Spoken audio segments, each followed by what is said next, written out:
2014 में तेलंगाना को राज्य का दर्जा दिलाने के लिए एक लंबी लड़ाई, एक लंबा संघर्ष हुआ। ये संघर्ष कैसा रहा और के चंद्रशेखर राव का इसमें क्या योगदान रहा, दूसरों का क्या योगदान रहा, इस पर हमारे साथ चर्चा की है के कविता ने, जो कि मुख्यमंत्री की बेटी हैं और एमएलए हैं।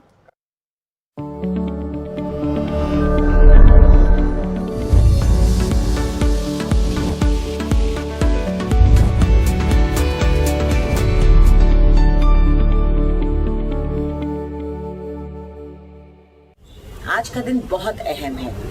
आज के दिन जो तेलंगाना को राज्य का दर्जा दिया गया, उसके लिए जो पूरा संघर्ष चला है, उनके योगदान को याद करने का दिन है। और इस पर चर्चा करने के लिए हमारे साथ मुख्यमंत्री के चंद्रशेखर राव की बेटी और निजामाबाद से एमएलसी कविता जी जुड़ गई हैं। शुक्रिया कविता जी हमसे बात करने के लिए। तो सबसे पहले तो हम आपसे यही जानना चाहेंगे कि क्यों अहम है आज का दिन, फॉर्मेशन डे हम इसे कहते हैं तेलंगाना का। 2 जून क्यों ज़रूरी है, क्यों अहम है, आप हमें बताएं। देखिए, जून 2 आज बहुत स्पेशल है तेलंगाना के लोगों के लिए, भारत के लोगों के लिए भी बहुत स्पेशल है, क्योंकि ये ऐसा एक दिन है जिसने भारत के इतिहास को बदला है, भारत के पॉलिटिकल मैप को हमेशा हमेशा के लिए बदल दिया है। इसमें सबसे बड़ी अहमियत रखने वाली बात यह है कि जो संविधान पे विश्वास रख के शांतिपूर्वक आंदोलन चलाएंगे इस देश में, इनको न्याय मिलेगा, ऐसा एक बहुत बड़ा मैसेज तेलंगाना के फॉर्मेशन से इस देश की जनता को मिला है।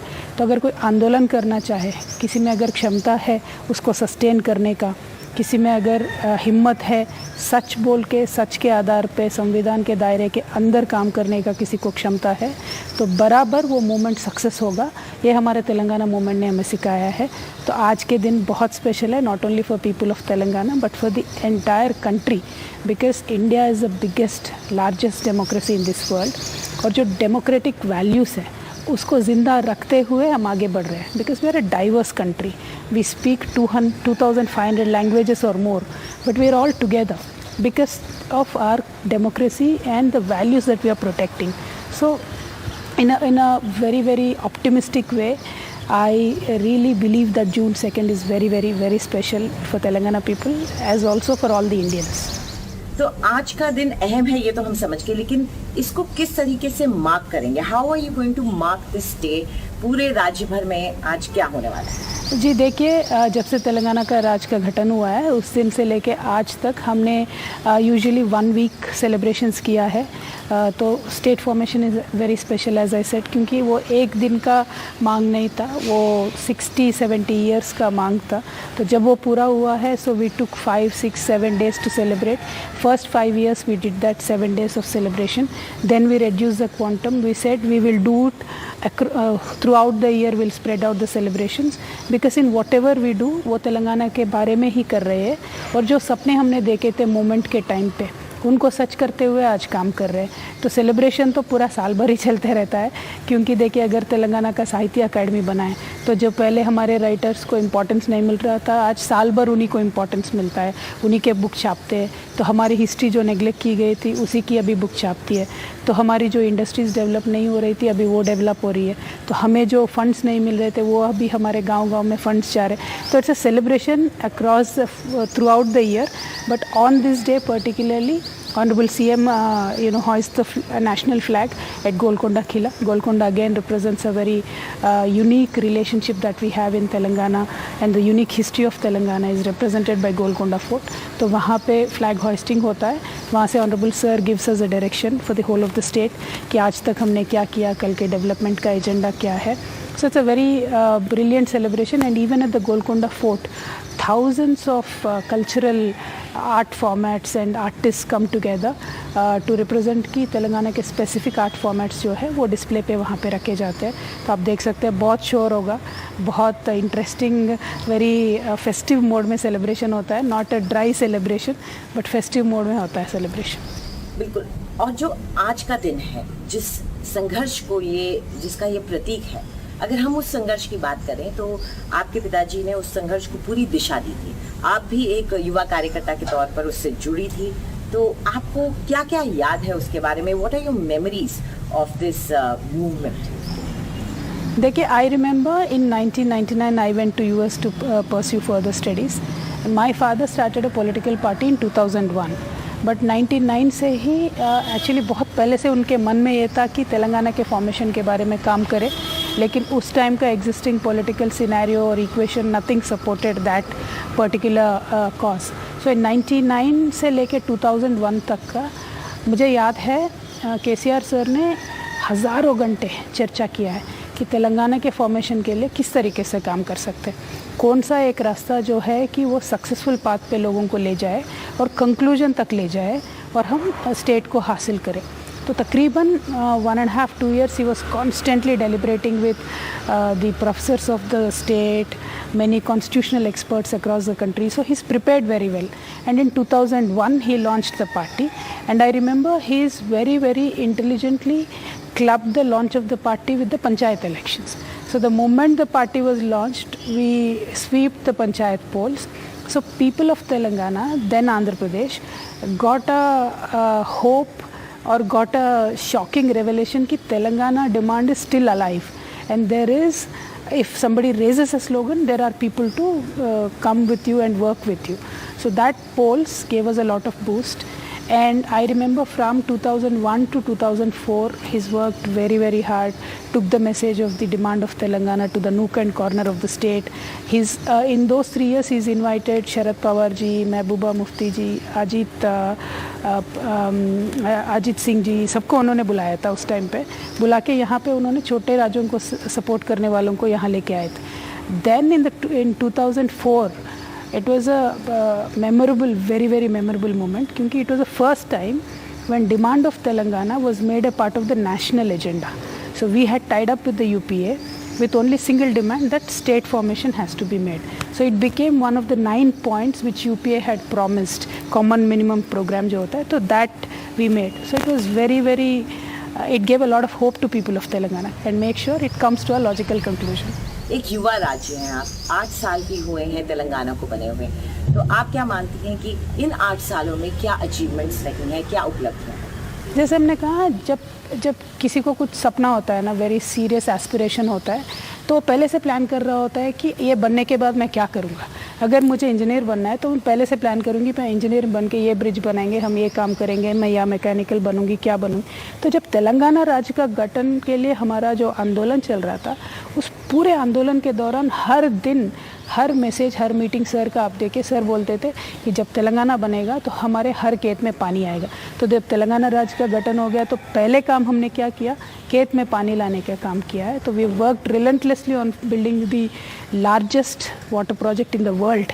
कालेश्वरम जो प्रोजेक्ट है, it is not even largest in the country, it's the largest in the world.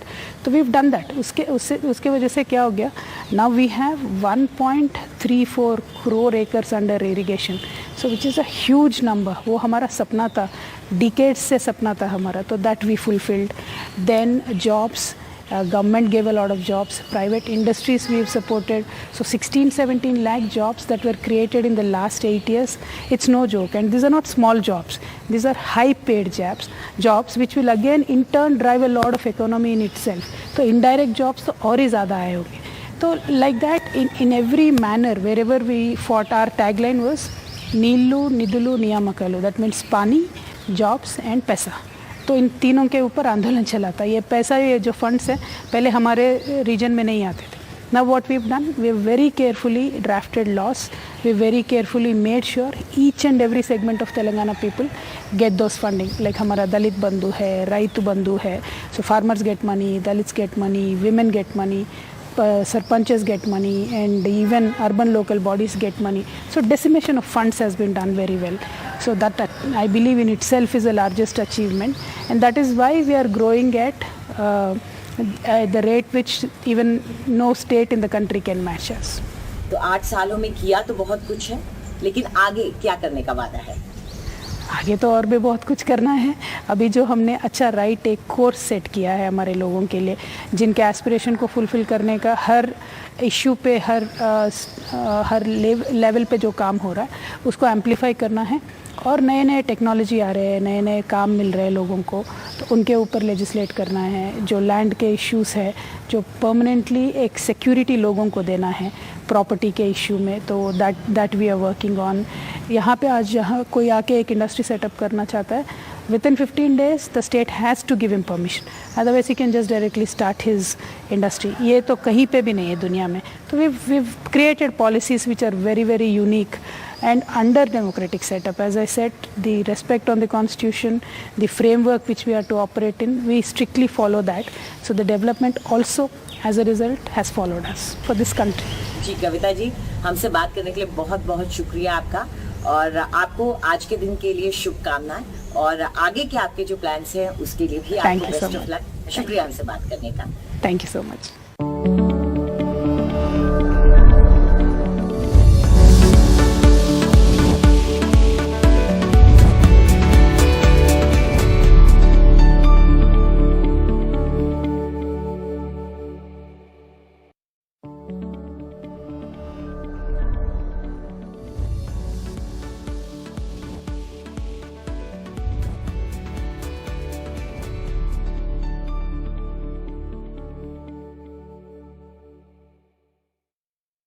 Telangana के फॉर्मेशन डे की स्पेशल कवरेज में आपका एक बार फिर से स्वागत है। तेलंगाना के लोगों की पहले यही शिकायत रहती थी कि सरकारी नीतियों का उन्हें पूरा फायदा नहीं मिल पाता है, रोजगार के पूरे मौके उन्हें नहीं मिल पाते हैं। लेकिन पिछले 8 सालों में आखिर क्या हुआ है, कैसा बदलाव आया है, इसके बारे में हमसे चर्चा की है सोमेश कुमार ने, जो कि चीफ सेक्रेटरी हैं तेलंगाना सरकार के।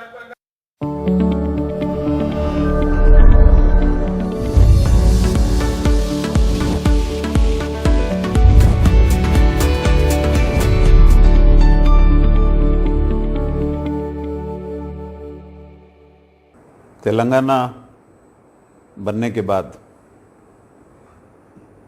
कुछ ऐसी अद्भुत चीज़ें हुई जिससे हम सब लोगों को नाज है। हमारी पूरी जो तेलंगाना मूवमेंट था उसमें पानी एक बड़ा मुद्दा था, और आज तेलंगाना में जो इरिगेशन प्रोजेक्ट्स हैं उसकी वजह से हर एक गांव में, हर एक जगह पर जो भी तालाब हैं उसमें फुल पानी मार्च में, अप्रैल में, मई में भी रहता है। तो ये सबसे बड़ी उपलब्धि है, और इसकी वजह से कृषि के क्षेत्र में भी बहुत ही बदलाव आया है। हमारा जो एरिया ऑफ कल्टीवेशन है वो बढ़ गया है, प्रोडक्शन बढ़ा है और कई गुना बढ़ा है। इससे फार्मर्स का जो इनकम है वो भी बढ़ा है। दूसरा है जो मूलभूत सुविधाएं देने का है, और उसमें खास करके हर घर नल, पानी देने की व्यवस्था, सुरक्षित पेयजल टैप के द्वारा हर एक घर में पहुंचाने की व्यवस्था एक बड़े राज्य में तेलंगाना ही एकमात्र राज्य है जो ये कर पाया है। इसकी वजह से हेल्थ इंडिकेटर्स में बहुत ही बदलाव आया है। खास करके आज फ्लोराइड की समस्या चली गई है। इसमें खासियत यह है कि कई राज्य कोशिश करते हैं कि जो भूगर्भ जल है उसको निकाल के काम करें। यहाँ पे हमने ऐसा नहीं किया। What we have done in Telangana is that surface water is used and all the sources are reliable, and because of which Mission Bhagirath, as we call it, has been a great success. It has reduced incidence of waterborne disease. पल्ले प्रगति, पट्टनम प्रगति, ये एक कार्यक्रम शुरू किया गया।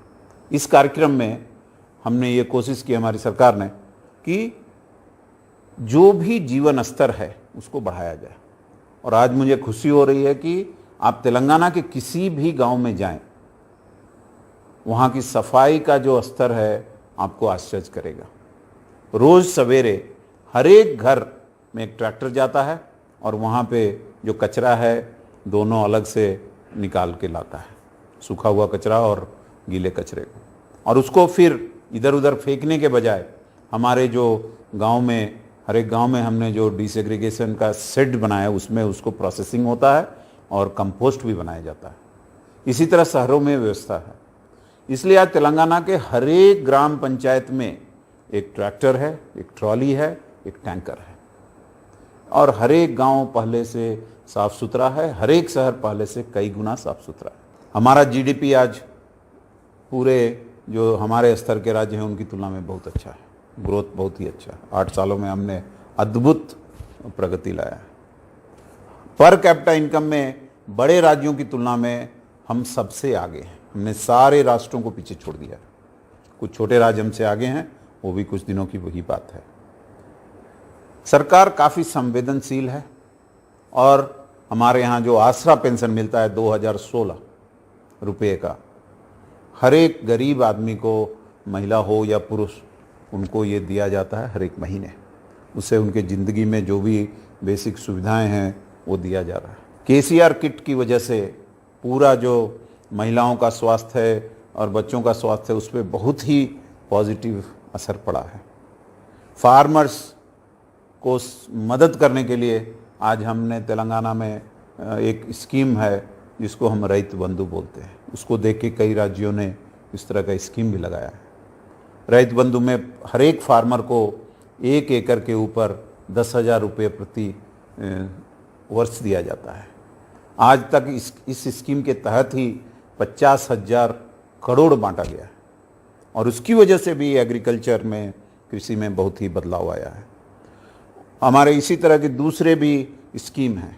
महिलाओं का, बच्चियों का शादी करने के लिए उनके परिवारजनों पे कोई ज़्यादा बर्डन न पड़े, इसलिए 1 लाख से ऊपर की राशि दी जाती है, जिसको हम कल्याण लक्ष्मी या शादी मुबारक बोलते हैं। उससे एक बहुत बड़ा परिणाम ये हुआ है कि 18 साल से कम की शादियां बंद हो गई हैं, क्योंकि उसमें एक कंडीशन है कि 18 साल के पहले अगर आप शादी करते हैं तो हम आपको ये स्कीम नहीं देंगे। उसी तरह से हेल्थ के क्षेत्र में बस्ती दवाखाना एक बहुत ही बड़ा कार्यक्रम के रूप में उभर के आया है। हमारे तेलंगाना में हर एक गांव में 19,400 से अधिक गांव में 1 एकड़ का एक पल्ले प्रकृति वनम है, नेचर पार्क है, जिसमें 4,000 प्लांट्स लगे हैं, वॉकिंग का ट्रैक है, बैठने के लिए बेंचेस है। अब नया एक कार्यक्रम इसी 2 जून से शुरू हो रहा है हमारे सीएम साहब के आदेश के अनुसार। उसका नाम है तेलंगाना क्रीड़ा प्रांगण। 1 एकड़ में हर एक गांव में करीब करीब ऐसे और अर्बन एरिया में भी 24,000 जगहों पे ये क्रीड़ा प्रांगण बन रहा है। इसके तहत वहाँ पे जो बेसिक खेल की सुविधा है हर एक जगह पे प्रोवाइड किया जा रहा है। उसके चारों तरफ पेड़ लगाए जा रहे हैं, वहाँ पे जो खेलने की सुविधाएं हैं किट दिया जा रहा है, और इससे करीब करीब 24 लाख यूथ इसमें जुड़ेंगे। एक बहुत बड़े प्रोग्राम के रूप में है, और तेलंगाना को इंडिया में स्पोर्टिंग स्टेट के रूप में पहले स्थान पे लाने का प्रयास है। इतने कम समय में 8 साल में बहुत सारे अचीवमेंट किए गए हैं, और मुझे पूरा विश्वास है कि आगे के दिनों में तेलंगाना एकदम अव्वल स्टेट के रूप में आएगा।